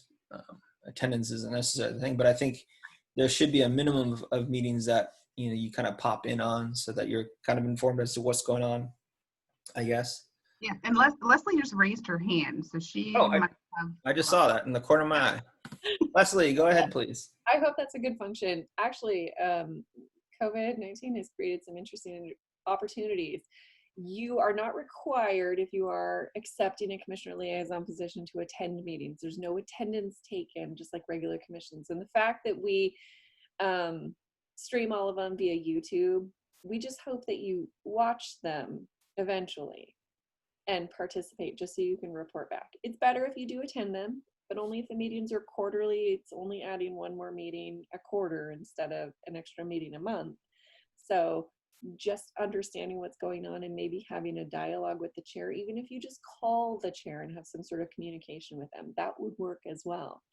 We have found that when commissioners are participating on other commissions, like you said, Mr. Russell, I laughed out loud when you said it was you wanted to do speed dating. That cracked me up. Yeah, it wouldn't be a huge, massive commitment. You wouldn't have to participate, but at least watch the meeting or check in with the chair periodically. That would be just the only requirement. And then report back to your committee on what's happening. We have a lot of projects coming up that I think that are going to be cross-committee beneficial. Like, as an example, development projects. Our environmental committee should be reviewing the environmental documents. The art and history committee should be reviewing any kind of art that's proposed. There's some murals and very large art that's proposed in some sort of courtyard on the main gate project that we're proposing. And I think you guys should be involved in those kinds of things prior to council approval, or at least near to the council approval term. We're supposed to be. Yeah, right. But sometimes things fall through the cracks. Seaside sign, I can tell you're not bitter. It's good. Sometimes you just need someone who hears about it and sees it and says, hey, don't forget about us. Especially since we've had a recent transition in a lot of staff Our economic development director has moved on to another opportunity. We're shifting around his duties. We have a new finance director. We have 2 new planners in our city department. I just think it's important to always raise your hand and say, don't forget about us. And being a commissioner, a commission liaison is a good opportunity for that. Awesome. I remember you guys because you're fabulous, but just wanted to make sure other people do. Thank you so much. Appreciate that, Leslie. All right, so for our next meeting in November, we'll have a list, and we'll make sure you please include like meeting times and days, because I know environmental is meeting simultaneously with us right now. And Leslie brings up a good point, all the meetings are on YouTube. Some of ours are not due to technical difficulties, but currently right now, my wife is watching both this meeting and the environmental commission's meeting at the same time. So, and laughing at me right now. So moving on to business item D, guideline development for a virtual exhibit. Is that you, Ashley? Well, I think this is a placeholder from our last discussion about a potential virtual exhibit. This is also something, if it's the will of the commission, we can talk about next meeting. It's guideline development. We have canceled our last 2 shows. We were not able to move forward with those, but if we want to work on guidelines, do a very basic virtual museum or virtual gallery, that's something that we should talk about and think about guidelines for developing that exhibit. Protocols. Yes. Okay, let's, I think we should push this probably to the November meeting, honestly. Okay. Okay. Business item E, commissioner agenda requests. And this is not me. This is me too, sorry. I know, I'm so sorry. We're talking about all this stuff. So this is kind of an interesting item, and it's added here because things come up as we're having the meeting, and this is an opportunity for the commissioners to request that things get put onto the next agenda in case we forgot something or didn't, things get lost in the sauce. And they also are doing this kind of at council too, so it's similar in that regard, where council members have an opportunity to request that things get put on the next agenda. So that's why that item is there. So if there are items that you would like to specifically be on the next agenda in November, this is a good place to make sure that it's very clear to staff what you're requesting. Hamish? Yeah, I just wanted to kind of emphasize here, Ashley, that I was personally kind of disappointed that the Campus Town presentation didn't happen tonight. And I think personally, and from the standpoint of history and arts, it is one of the most significant things that is happening in our community. For whatever it's worth, could you relay to the powers that be that at least one commissioner was disappointed that there was no presentation? Thank you. I absolutely will, and I have. It was definitely unexpected and not purposeful, and I did request replacement, but because the change was so last minute, they were not able to find a replacement for that presentation. Thank you. So I do apologize on behalf of the city, because we did, we were in communication and it was locked in. That meeting the presentation was going to happen, but unfortunately we just had a last minute change and we weren't able to do that. So, but I am working on November and doing my absolute best to get that presentation for November. Thank you. Sarah? Yeah, I just wanted to clarify as far as commissioner agenda requests. Would this be something that is of the same level of a business item, reports for commissioner, or would it be something that stays under business items every month as like an update or something? So Clarification.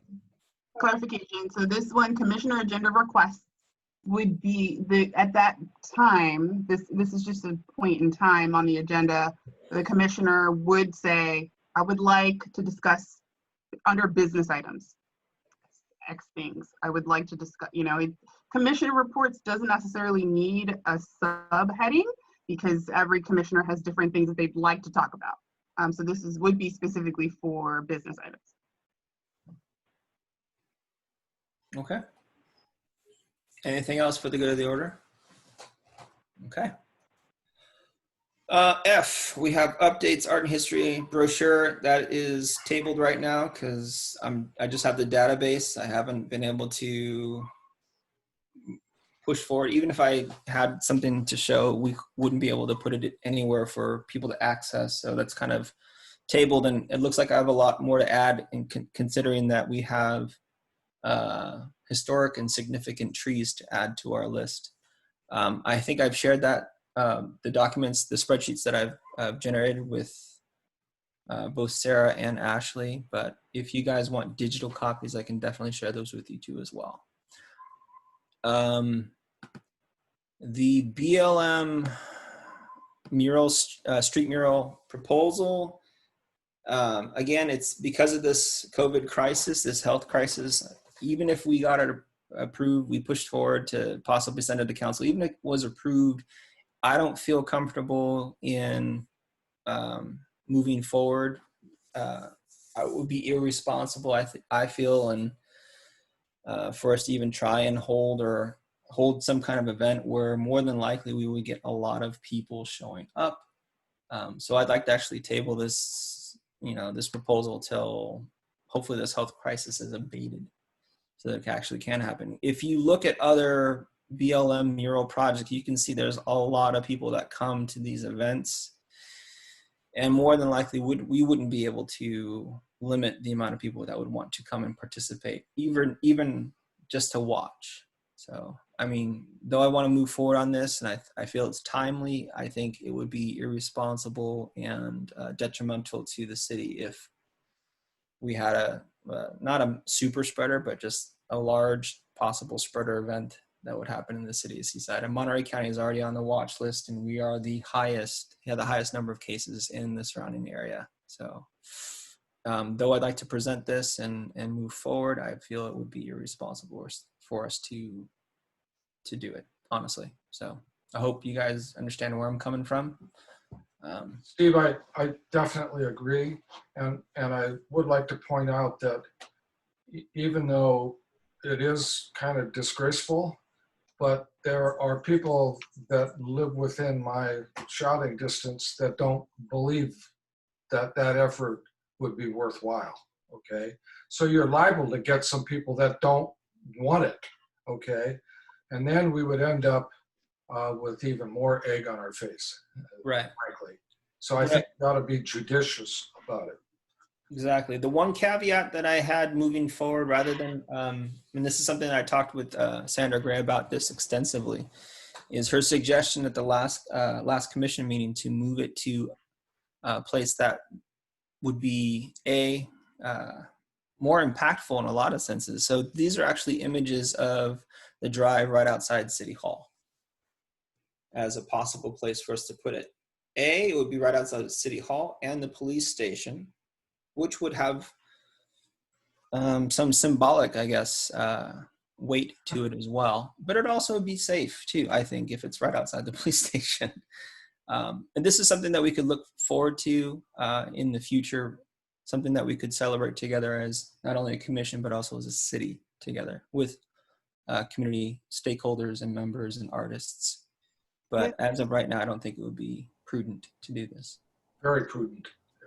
Comments, questions? Even yes, coming up onto your comment, there was a member of the community who's been here for many years who was not very positive about it because she said Seaside has such a great police force, and it's just so they're very proactive. So the comment that was made was that it would seem to be a bit of a criticism of something that we don't have, as in some communities, unfortunately, but that the police department here in Seaside is very community-minded and supportive. So their comment is they thought it would send a wrong message maybe, because we don't have some of the unfortunate problems being experienced in different parts, not only the country, of the world. So just share that brief comment. I appreciate that comment. I appreciate the input. I have no problem with our Seaside PD.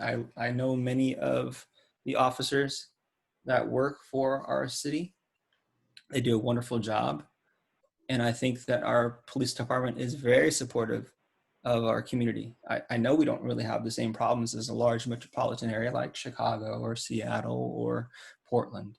I think, honestly, our police department would welcome Black Lives Matter. We're not actually going to include defund the police within this. That's not my intent at all with this project. I think a mural like this would go hand in hand with what the police have been doing positively in this city. I've lived in this city for a very, very long time, and I graduated from this high school of Seaside. So I have a lot of respect and a lot of love for Seaside PD and the work they've been doing over the course of many years. I played in the Police Activities League. So, I mean, they're part of my youth. They're part of who I am. So I would never want to do anything to disparage them. Right, but The reason why. right, Steve, I think it's important to remember that there are the bad apples, okay? And the bad apples have led to an awful lot of difficulty.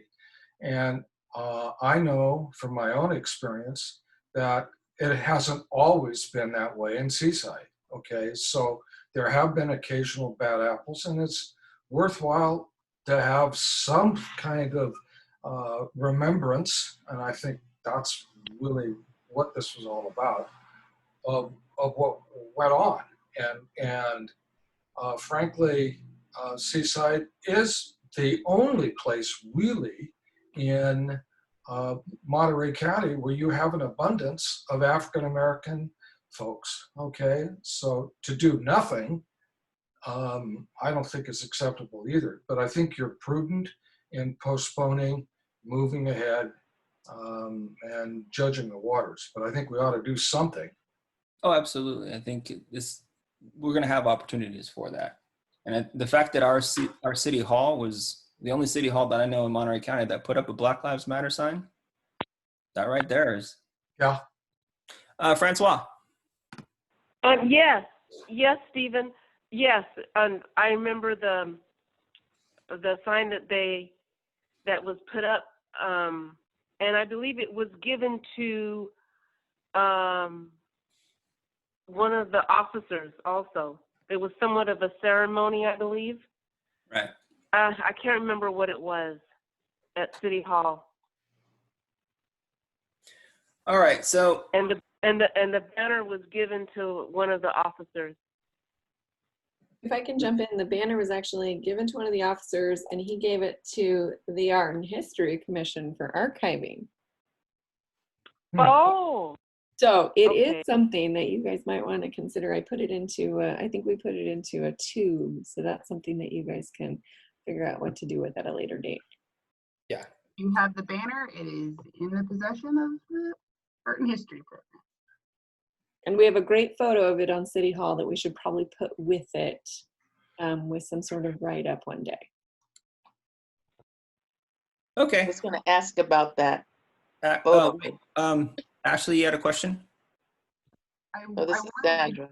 Clarification. I don't want to get too far off from the agenda because I know we're trying to wrap it up. Yeah. What was the will of the commission on the work plan items that from Yolette's presentation? Is that something that was going to be discussed for the next work plan? Was that voted on and decided? Yes, it's going to be pushed. It's going to be pushed to the 2020 work plan. So those items that are there are going to be discussed in the future, but not included in the 2019 work plan. Okay. So we were going to discuss it next month. Yeah. No, we're going to discuss it in November. I'm sorry. Thank you. November. We're going to move those items to November's agenda to be discussed. Yes. Okay, got it. Thank you. Thank you. Sandra, I'm going to have you make a comment. We're going to move on. When I suggested that it be put in front of Seaside City Hall, it was to honor the fact that we did have a banner posted there, and also to avoid having it done in a place that would create a traffic problem Yeah, and possibly create complications as far as having it done. And the banners, I got a set of banners and posters from the mayor that will be put in the archives. I will follow the procedures that we developed, and I just wanted to make sure that the commission knew that we have those items and they will be put up there, but we do have a procedure that needs to be followed, and I believe that one of those procedures is that it's okayed by the commission that these items be put in the archives. Well, that's going to have to be a business item we add to next meeting's agenda. Okay, I think that we need to have an agenda item that says archives, additions, or something to that effect. Because at every meeting, there might be something that needed to be added to the archives that need to be acted upon. I disagree. I think that's just something we need to add on a case-by-case basis, honestly. Okay.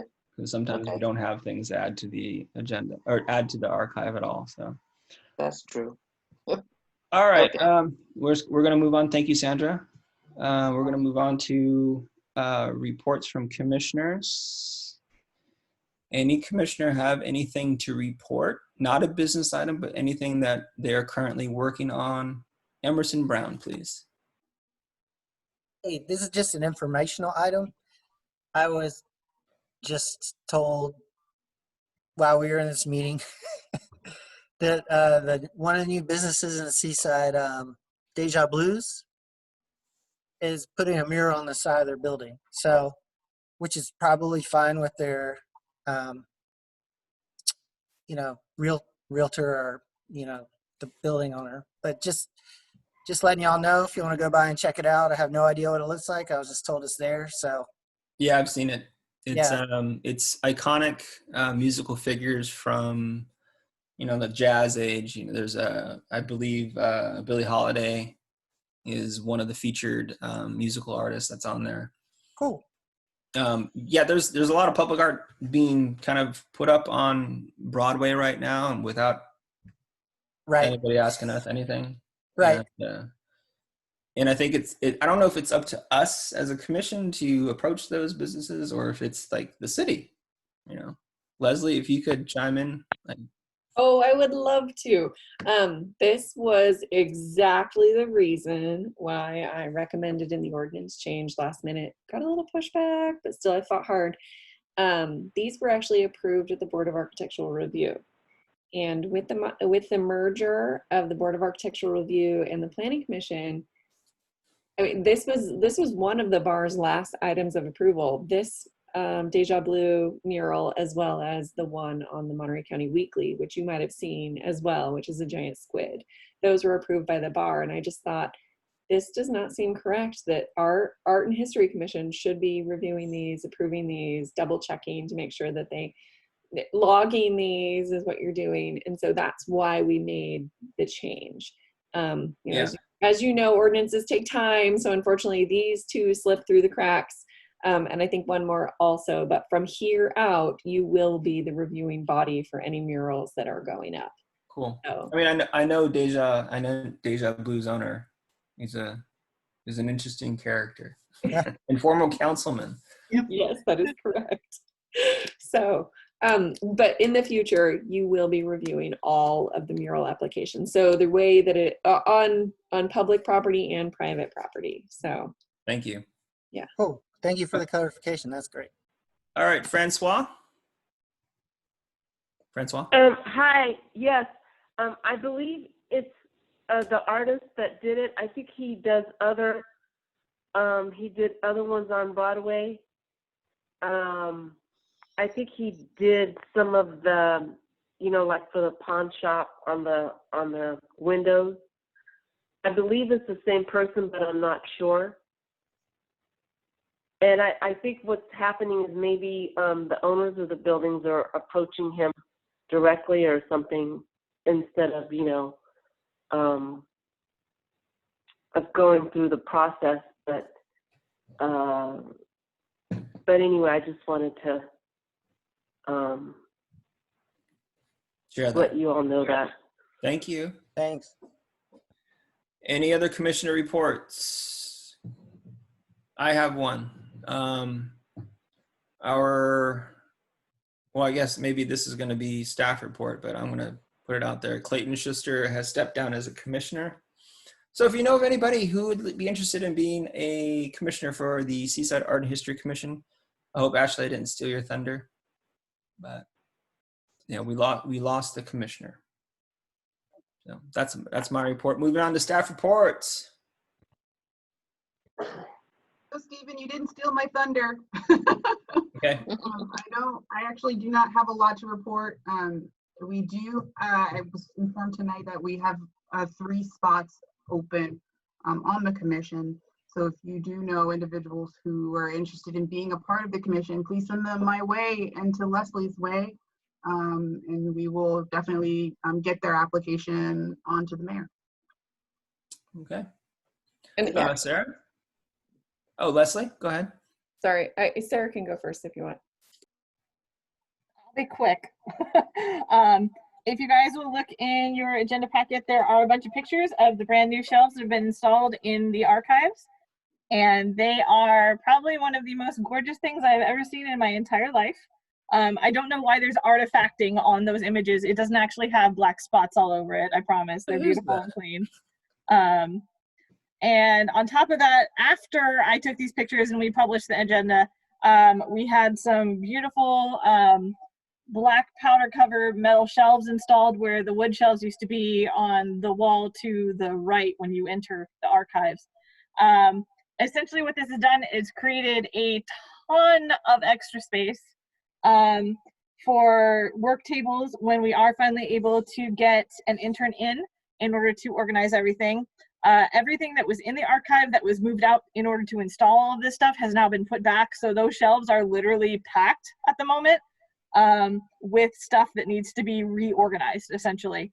Nothing was taken out of their boxes when they were, you know, already categorized and whatnot. Everything was literally just moved from one room to another and then moved back.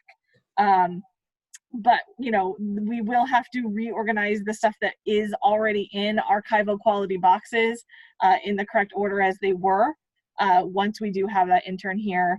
But that job should not be too bad because the stuff that was there and already organized was done quite well. And it also gives us a basis of like, okay, now we can approach this in a much more logical manner. It's just, they're beautiful, you guys. Like, I was so ecstatic. They just glide in and glide out. It is, it's everything you dreamed. Do those accommodate like file boxes? Mm-hmm, yeah. Okay, beautiful, awesome. I'm excited. Now all we need is an elevator. Right. Well, you know, this does allow us to have a space that can be highly organized, and then once it is highly organized, we can make the case to get a more accessible space. These shelving units are movable. You know, we got them for free from the symphony. They literally just gave them to us. They didn't have a use for them anymore, and they gave us these gorgeous, like, you know, multiple $1,000 shelves that are archival quality. You know, so when we do eventually get a different space for the archive, these shelves can come with. They're not something that is now stuck up in that room and we'll never have them again if we decide to move. You know, it's a useful investment to have, to say the least.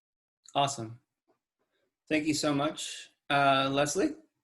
I need to say that my jealousy is overrunning. My cup hath overflow.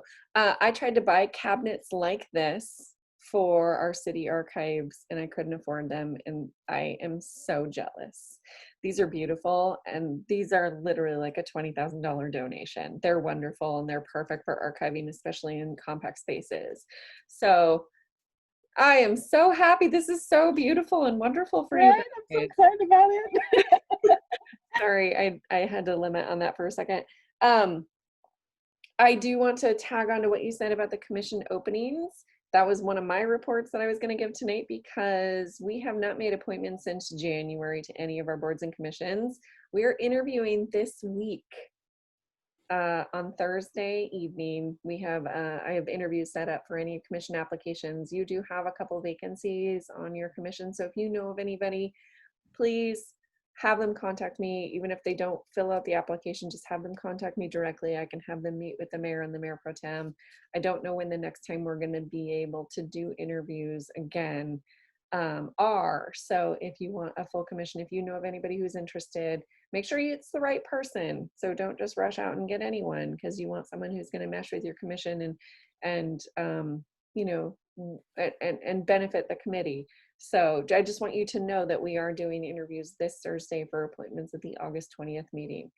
That being said, I really appreciate what you guys are doing, every one of you, to benefit the art and culture of the city of Seaside.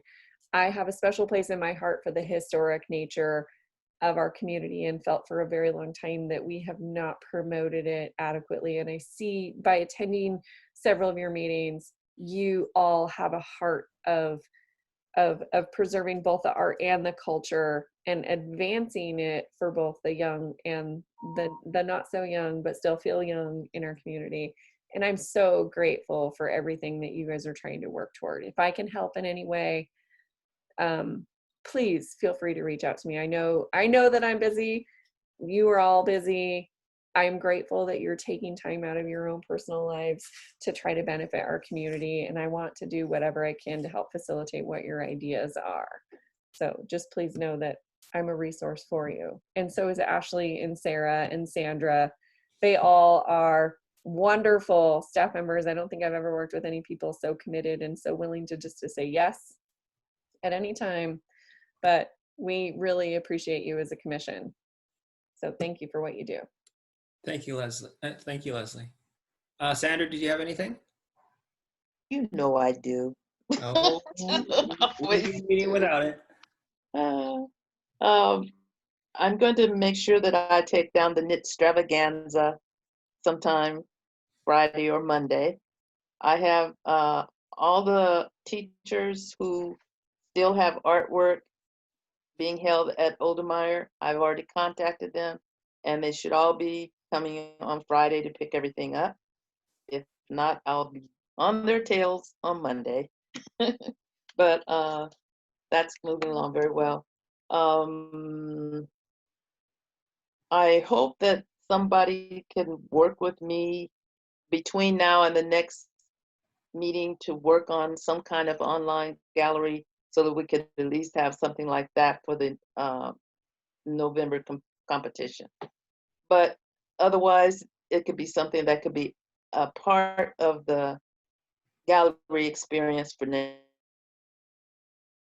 next year, if we can't get it together for this year. I think that's something that's the wave of the future, to be included in every gallery, is an online gallery experience. And I think that's it. Thank you, Sandra. Mhm. All right. Folks, thank you so much for attending tonight. We'll see you in November. Sarah will be sending you out our minutes agenda, as well as an opportunity for you guys to submit to the agenda. Even if you haven't gotten something from Sarah, please, if you have anything that you want to add to the November agenda, please email either Ashley or Sarah. She'll also be sending out a Zoom link for you guys to come into the Zoom meeting. Anything else for the good of the order, guys? Nope. Really quick, I just want to clarify, if we're having our meeting in November, that will be on November 10th. I know that the agenda says TBD because I wasn't sure when exactly the quarterly was going to hit. So if we are having our next meeting in November, that would be November 10th. Awesome. Thank you. Good to know. And we are adjourned, folks. So have a wonderful rest of your evening, and I'll see you guys in November. Okay. Very good. Bye. Okay. Bye-bye. Bye-bye. Bye. Bye. Safe out there. Bye. Bye. Bye. Bye.